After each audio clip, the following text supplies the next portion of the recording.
This is Paul Nobles from eattoperform.com, and I am going to walk you guys through another case study. In terms of the mohawk and then the nails, I'll kind of just give you guys a brief history. The nails is in support of Sam Dancer and his Tough as Nails bullying project, and so we actually posted something about that on our page, but if you want to check Sam Dancer's page out, that would be good as well. In terms of the mohawk, if you don't know me, you don't know that I mohawk on occasion. I've been doing it for the last 4 years. I started it when I did the Tough Mudder the first time. Turns out my wife likes it, and I'm in the business of doing the things that my wife likes. So let's get rolling with this case study. We have a 25-year-old female. She's 5'5", moderately active, and her total daily energy expenditure is 2,118 calories. This is actually a very common scenario in Eat to Perform. We have a lot of people that have been dieting fairly aggressively, and so this sort of, even though this might not fit your exact scenario, if you've been low carb or kind of aggressively paleo for too long, this might be a good case scenario for you to watch. I'm going to set her protein at 125 grams. Her carbs are 292. That's going to seem extreme, and we're going to slowly work to that, and I'll walk through that in a bit. But some of our previous videos, I think a great video to review would be how to not gain fat while eating to perform. That would be a good primer for what I'm going to talk about here real soon. In terms of the carbohydrates at 292 grams, we're basically looking for better muscle protein turnover, and I will talk about why that is important. But when you keep carbs low, a lot of times your body will hold on to fat because you're really not giving it enough of the materials in terms of calories, in terms of carbohydrate, to regenerate tissue that you're breaking down, but also tissue that you're looking to gain, and hydrate your muscles.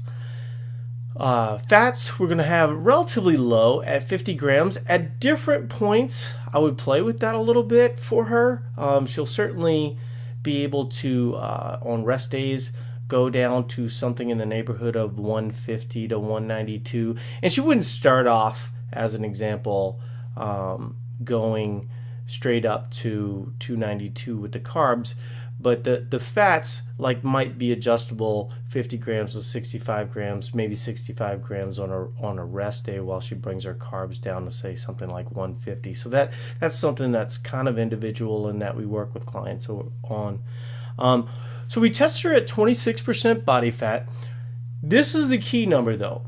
Her lean body mass is 96.2. What that is saying is she is very under muscled. And so what happens with a lot of people is they'll see that 26% body fat and they think to themselves, well, I need to lose fat. The problem with focusing on the fat part there is that you sort of play this game of attrition.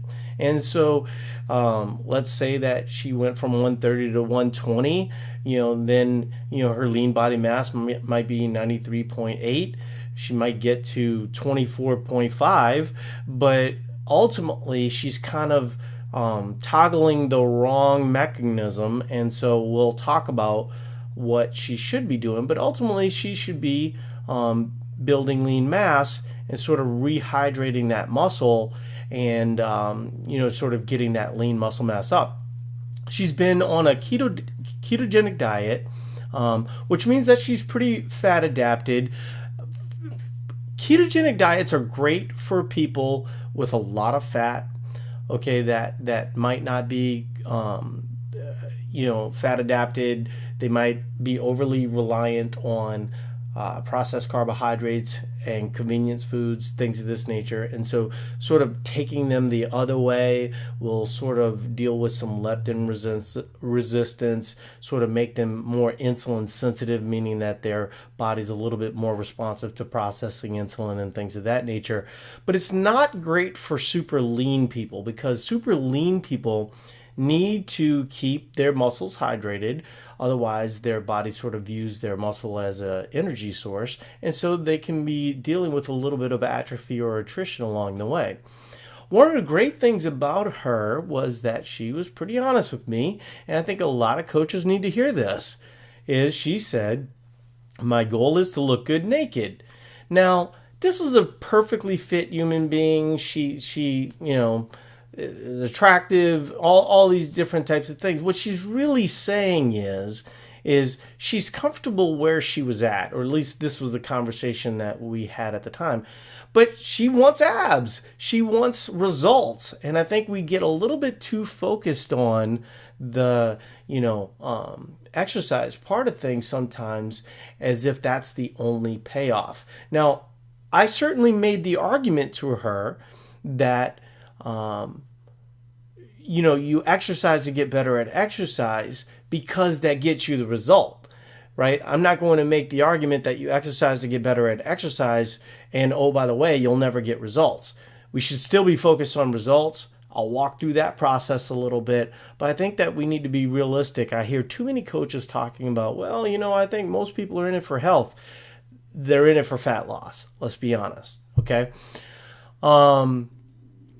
So fat's not our issue. I kind of went over that. I want to walk through this little part right here, though.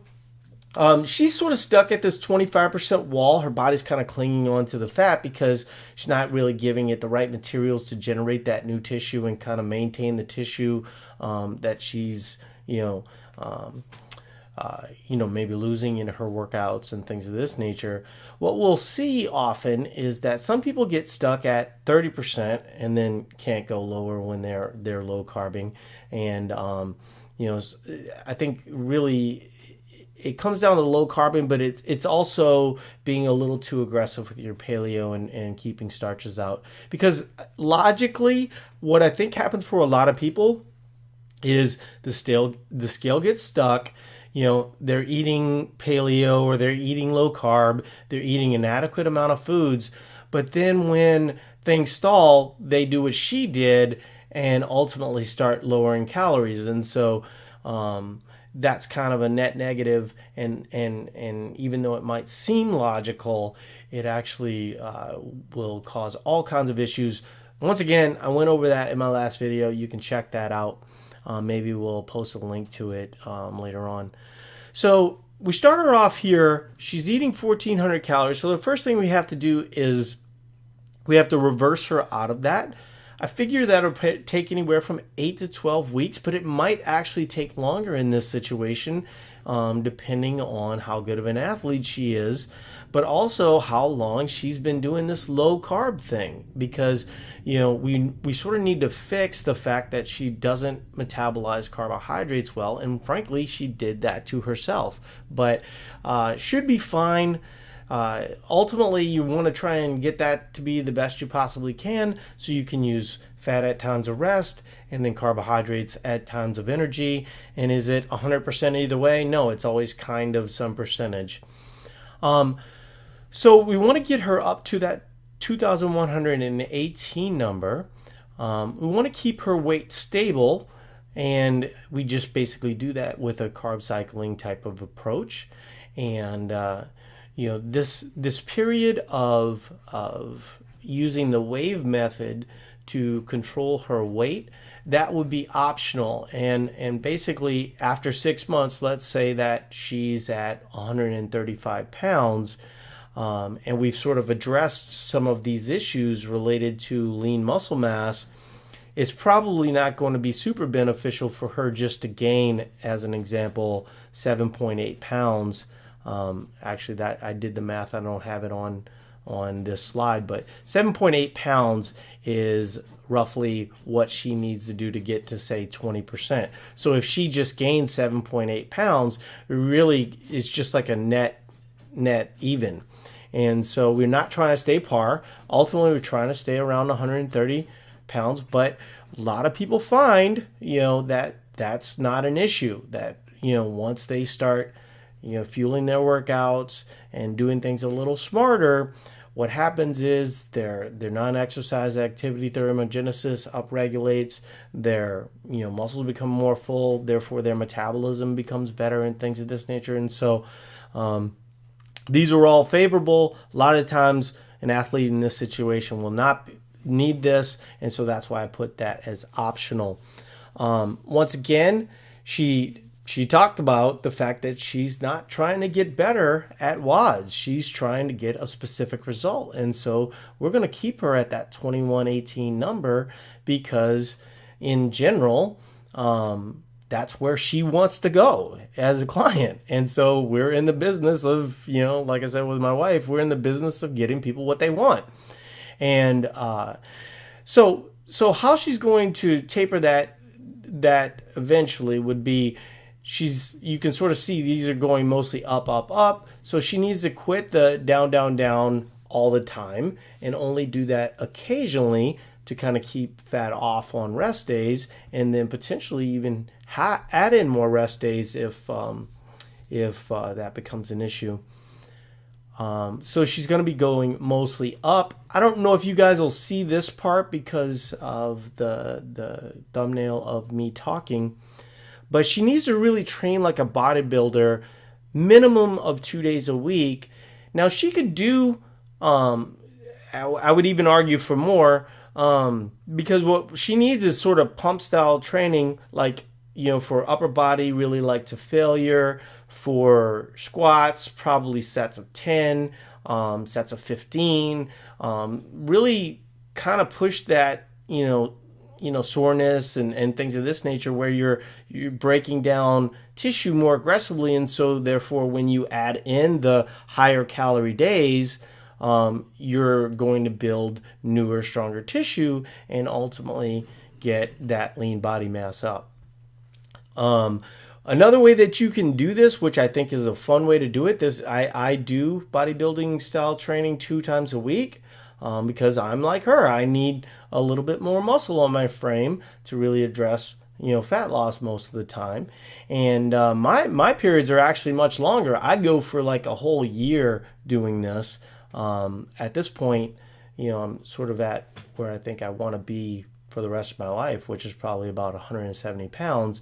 And so, my cycle will be real long. It'll be lifetime, And so the other thing that she could do is, instead of something like wadding at high intensity, which isn't really helping her get to where she wants to go, she would basically take these circuits and just slow them down and then take 3 or 4 movements and, really kind of, like I said, let's try and get, one of the things that I've done, even though, I can do, chest to bar pull-ups and things of this nature, is I'll do chin-ups with a band because it gets that muscle pump that is going to be favorable for building new tissue. So I hope that's helpful. If you guys have any questions, like I said, hit me up on Facebook.